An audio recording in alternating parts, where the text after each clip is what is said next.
राज्य गृह की ओर से सूरत शहर में एक लॉन्च कार्यक्रम आयोजित किया गया था। पांडेसरा इलाके में क्राइम ब्रांच की पांडेसरा यूनिट का उद्घाटन किया गया। गृह मंत्री द्वारा शहर के विभिन्न क्षेत्रों में पुलिस विभाग की विभिन्न शाखाओं एवं इकाइयों का उद्घाटन किया गया। ताज़ा खबर देखने के लिए देखते स्टार न्यूज नेटवर्क। जय हिंद।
इंडस्ट्रियल एरिया आ बधा अगर मळाई लईए तो टोटल करीब 3.5 लाख वर्कर्स जो आउट ऑफ स्टेटना छे અને 25 से 30 हज़ार वर्कर अपना गुजरात स्टेटना छे।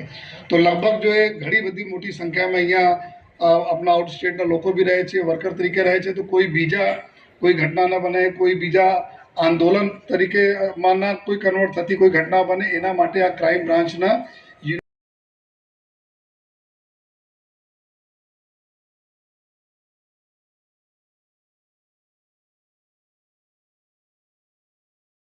शहरना नागरिकोनी सेवामां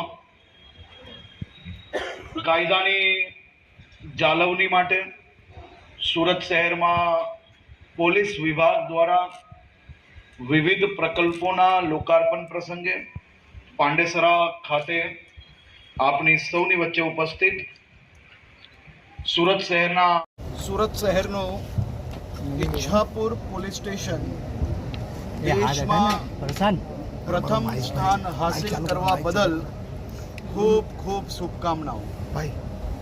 સુરત શહેર પોલીસ દ્વારા આજે સુરત શહેરના નાગરિકોની શાંતિ અને સલામતી માટે અનેક નવા પ્રકલ્પો એનું લોકાર્પણ કરવામાં આવ્યું છે।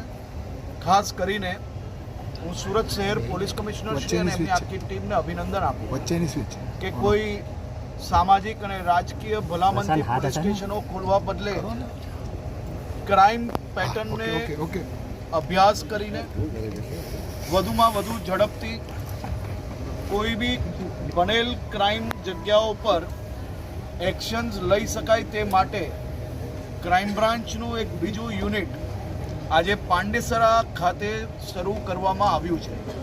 સુરત શહેરની ક્રાઇમ પેટર્ન જોઈએ તો ઉધના, પાંડેસરા, લિંબાયત અને સચિન પોલીસ સ્ટેશનમાં સુરત શહેરના 40%થી વધારે ક્રાઇમો અહીંયા બનતા હોય છે. આ વિસ્તારમાં ક્રાઇમ બ્રાન્ચનું એક યુનિટ ચાલુ કરવાના કારણે ક્રાઇમ બ્રાન્ચથી અહીં સુધી પહોંચતા જે 30 મિનિટથી વધારે સમય લાગતો હતો એ સમય હવે ઘટીને 5 થી 10 મિનિટમાં બધા જ એરિયાની સુધી ક્રાઇમ બ્રાન્ચની ટીમ સીધી પહોંચી શકશે. આ પ્રયાસ થકી મને વિશ્વાસ છે કે આવનારા દિવસોમાં અહીં બનતા ક્રાઇમો ઉપર કંટ્રોલ કરવામાં સુરત શહેર પોલીસને જરૂરથી સફળતા પ્રાપ્ત થશે. આજે ગુજરાતનું પહેલું એવું પોલીસ સ્ટેશન કે જે પોલીસ સ્ટેશનમાં યુવાનોને, મારા રાજ્યના દીકરા દીકરીઓ કોઈ ડ્રગ્સના રવાડે અગર ચડ્યું હોય, તેના માતા પિતા ક્યાંય દીકરા દીકરી પોતે આ પોલીસ સ્ટેશનમાં પોલીસના સ્ટાફને મળીને સરકાર માન્ય જે અલગ અલગ સંસ્થાઓ છે, જે અલગ અલગ ડૉક્ટરો છે, તેના થકી આ યુવાનોને આ નશામાંથી, આ રવાડામાંથી બહાર નીકળવા માટેની વ્યવસ્થા સુરત શહેર પોલીસ દ્વારા ચાલુ કરવામાં આવી છે. ત્યાં બી અલગ અલગ સ્ટાફોને અપોઇન્ટ કરવામાં આવ્યા છે, જે સ્ટાફ દ્વારા આ યુવાનોને મદદ કરવામાં આવશે. અને સાથે સાથે આ પરિવારજનોએ જરા બી ચિંતા કરવાની જરૂર નથી, કારણ કે કોઈ બી પ્રકારના કેસ એમના દીકરા દીકરી ઉપર નહીં કરવામાં આવે અને એમની જે ઓળખ છે એને બી કોઈ બી પ્રકારે જાહેર કરવામાં નહીં આવે એ પ્રકારની વ્યવસ્થાઓ સુરત શહેર પોલીસ દ્વારા કરવામાં આવી છે. હું ફરી એકવાર શહેરના સૌ નાગરિકો વતી સુરત શહેર પોલીસની આખી ટીમને અભિનંદન આપું છું. કયો વરઘોડો? એ તો વરઘોડો તો નીકળશે જ ભાઈ. એ લંગડાતા જ ચાલશે. આ જીવન એ પરિસ્થિતિ ના થાય તે માટે કાનૂનનું પાલન કરવું એ આવશ્યક છે. સાહેબ, આપણા આજે 3 ઓપનિંગ થયું છે, તેની સામે પુણા પોલીસ સ્ટેશન બધી જગ્યા કૌભાંડીઓ દ્વારા વેચી નાખવામાં આવી છે.